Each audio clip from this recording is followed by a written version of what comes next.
পাকিস্তানের ঘটনা সম্ভবত। উনি বলেন পাকিস্তানের ভিতরে একজন কৃষক মানুষ সকালবেলায় মাঠে ঘাটে কাজ করার জন্য গিয়েছে। আমরা ছোটবেলায় দেখতাম মানুষগুলি ফজরের নামাজের আগেই হাল নিয়ে অথবা বন্ধুরা আমার ইটামগুড় নিয়ে রাস্তার ভিতরে মাঠের ভিতরে চলে যেত। দুপুর পর্যন্ত ওখানেই কাজ করত।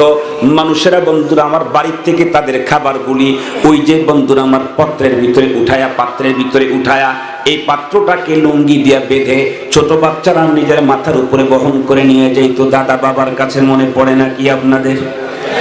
মুসলমান এমনই মুহূর্তের কথা, সকালবেলায় খাবার খেয়েছেন, এরপরে কাজ করতেছেন। তো কৃষক কাজ করতে আছেন এখনো পর্যন্ত, প্রায় সন্ধ্যা ঘনায় গেছে। আল্লাহর বান্দার পেটের ভিতরে চূড়ান্ত ক্ষুধা, কিন্তু তার কাছে খাবার নিয়ে যাওয়ার কেউ নাই। আল্লাহর বান্দা কৃষক হলে কি হবে, কিন্তু নামাজি। আপনারা বিশ্বাস করেন আর না করেন, আলহামদুলিল্লাহ আমি যখন মাঠে ঘাটের মধ্যে কোনো একজন কৃষক বাবাজিকে দেখি, উনি গামছা বিছায়া নামাজে আল্লাহু আকবার বলে দাঁড়ায় গেছে, তখন আমি আমাকে ধিক্কার দিয়ে বলি তোর চাইতে বড় নামাজি হলেন উনি। কারণ আব্দুল বাসেত খান যদি এশার নামাজ না পড়ে তাহলে এটা তার জন্য লজ্জা, এটা তার জন্য ধিক্কার আর তিরস্কার দিবে মানুষ।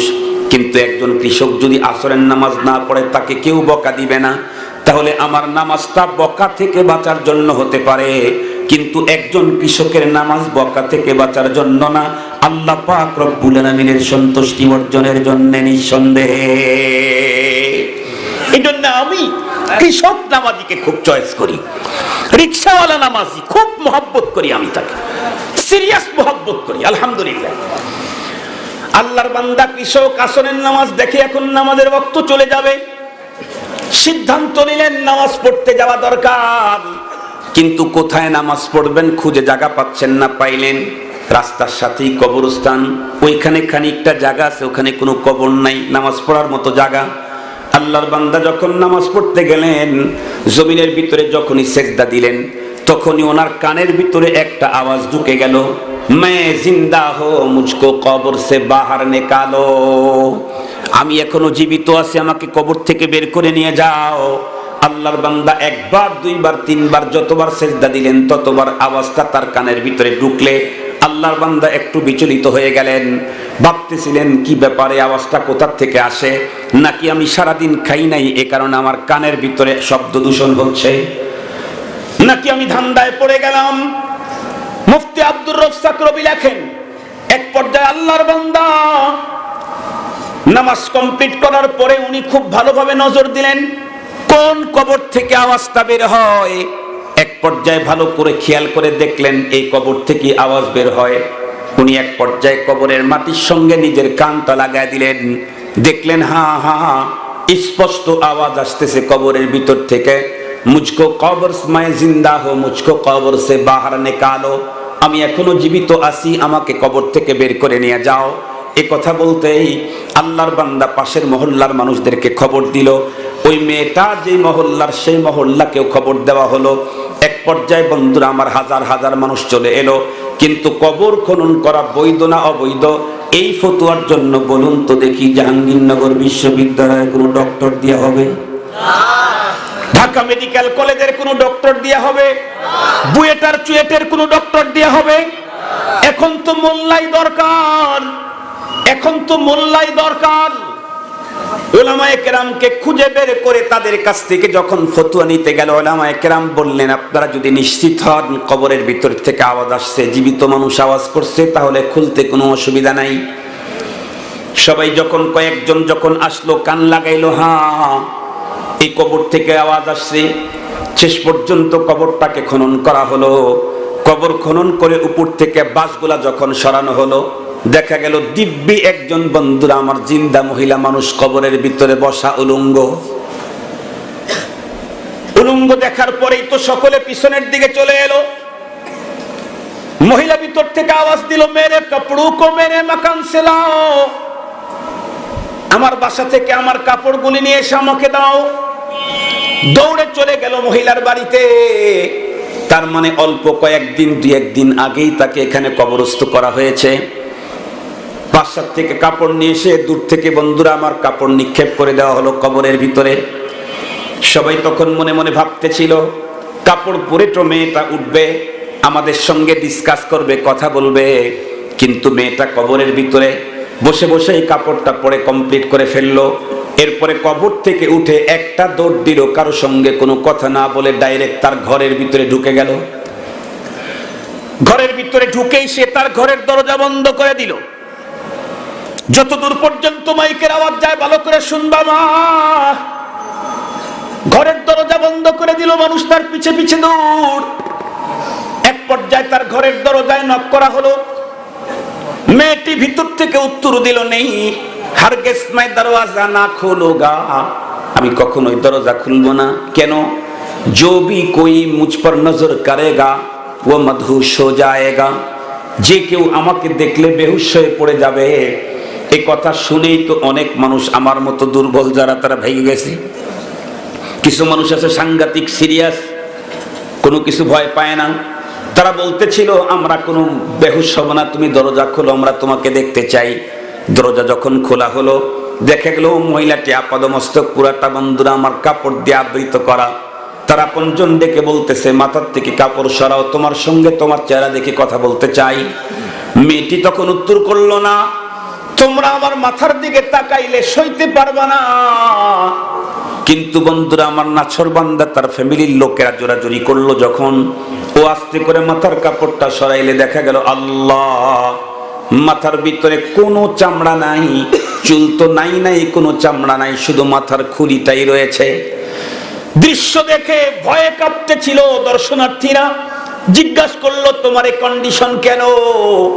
মেয়েটি তখন উত্তর করলো চোখের পানি ছেড়ে দিয়ে, এই কন্ডিশন, এর চাইতে আরো ভয়াবহ কন্ডিশন আগে দেখে নাও, উত্তর পরে শোনো। কি কন্ডিশন?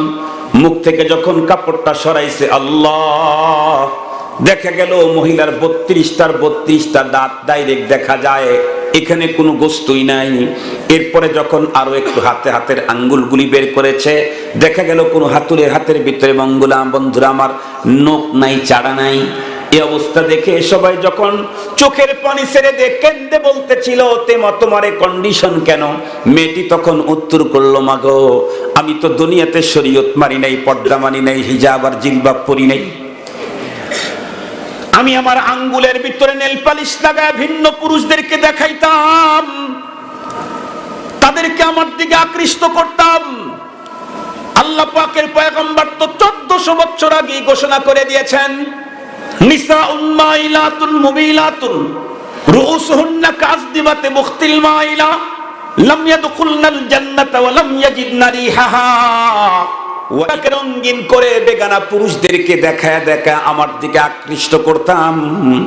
এই অপরাধের কারণে কবরে ঢোকার পরে ফেরেশতারা আমার হাতের আঙ্গুলের ভিতরে প্লাস ধরে টেনে টেনে আমার আঙ্গুলগুলার থেকে চারাগুলা খুলে ফেললো। মাগো আমি কেন ভিন্ন পুরুষকে আমি আমার রঙিন ঠোঁট দেখাইলাম? কবরে যাওয়ার পরে ফেরেশতা এসে আমার ঠোঁটের মধ্যে প্লাস লাগা টান দিল। মা টানে টানে গোস্তগুলি ছিঁড়ে গেল। যতক্ষণ পর্যন্ত আমার মুখের ভিতরে গোস্ত ছিল ততক্ষণ পর্যন্ত ফেরেশতার বন্ধুরা আমার এই অবস্থা চলতেই ছিল। মাগো আমি আমার চুলটা বের করে ভিন্ন পুরুষকে দেখানোর অপরাধের কারণে আমার এক একটা চুল ধরে যখন প্লাস দিয়ে টান দিত, মা চুল উঠতো না, চুলের সঙ্গে গোস্তগুলা এবং চামড়াগুলাও উঠে গেল। এই কথাগুলা বলার পর মেয়েটি আবারও পূর্বের মতো মরে গেল। তাকে কবরের ভিতরে দিয়ে আসা হলো, পূর্বের মতোই তাকে দাফন করে দেওয়া হলো। এই ঘটনা কেন দেখাইলেন আল্লাহ? ফাতাবিরু ইয়া উলিল আবসার, যাদের মাথার মধ্যে কিঞ্চিত পরিমাণে জ্ঞান আছে তোমরা একটু ভাবো আর দেখো। আমি আমার এলাকার মাদেরকে বলতে চাই, ওমা রূপের জৌলস, সৌন্দর্যের বাহার, যুবকদেরকে বলতে চাই যৌবনের বাহার এটা কিন্তু বেশি দিন যায় না। ये चमन सहारा भी होगा ये खबर बुलबुल को दो, ये चमन सहारा भी होगा ये खबर बुलबुल को दो, ताकि अपनी जिंदगी को सोच कर कुर्बा करे, ताकि अपनी जिंदगी को सोच कर कुर्बा करे।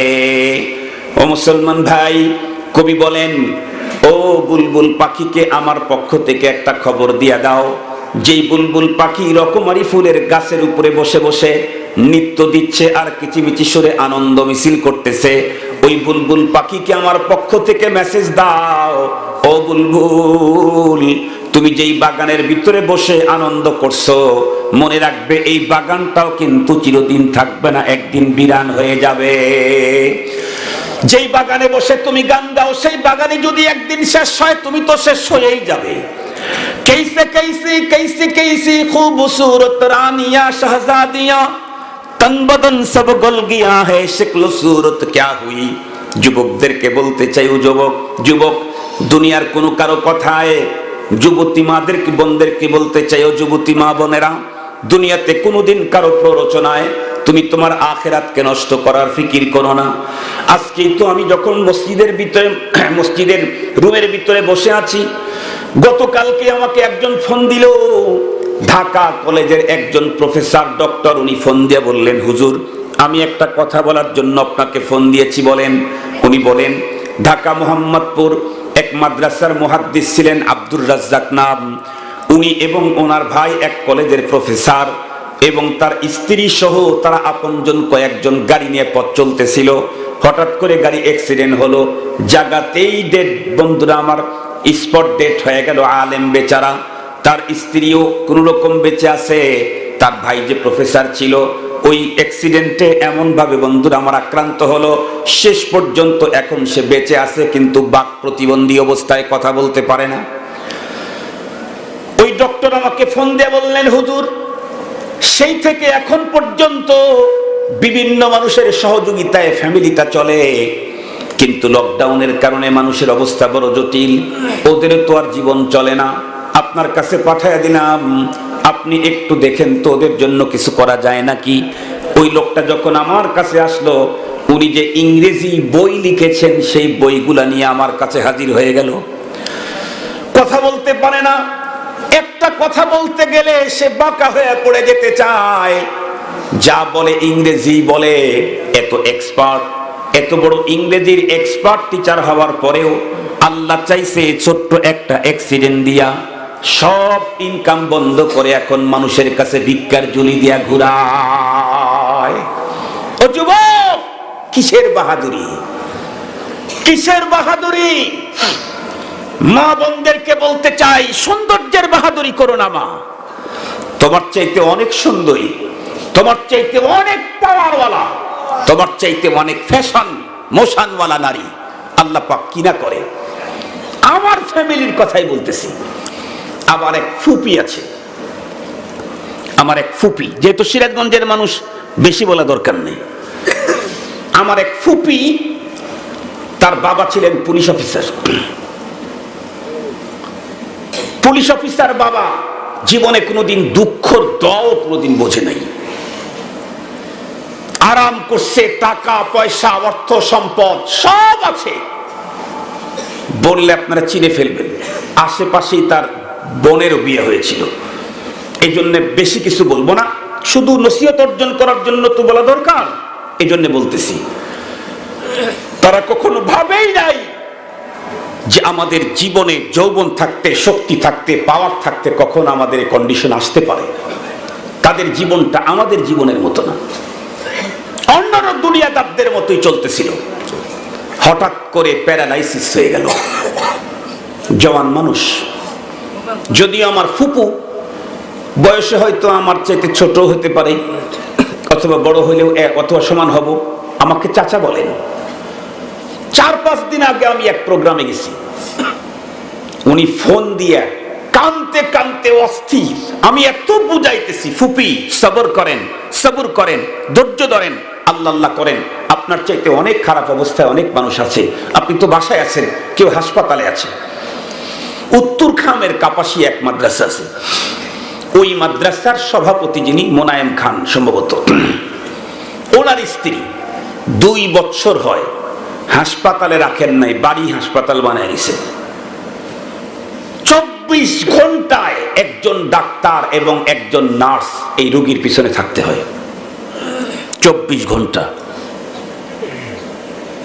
আমার এই ফুপুর কথাই বলি, ফুপুকে বুঝাইতেই পারতেছি না।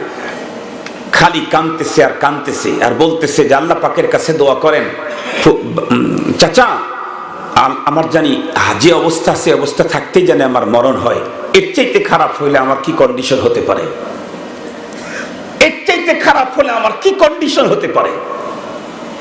অথচ কোনোদিন ভাবে নাই, কল্পনাই করে নাই যে এই দেহ, এই শরীর, এই মনের প্রফুল্লতা কখনো হঠাৎ করে নিভে যাবে, হঠাৎ করে আক্রান্ত হবে, এটা ভাবেই নাই। এই জন্য মা বোনদেরকে বলতে চাই, ও মা, রূপ আর সৌন্দর্যের বড়াই করো না, রব্বুল আলামিনের বিধানকে লঙ্ঘন করে ভিন্ন পুরুষের সামনে তুমি তোমার আল্লাহ প্রদত্ত সৌন্দর্যকে প্রদর্শনী করো না। এক সেকেন্ড লাগবে তোমার এই রূপটাকে তোমার কাছ থেকে সরাই দিতে।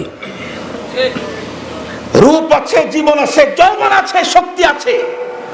স্বামীকে যা বলতেছো স্বামী তাই মানতে বাধ্য।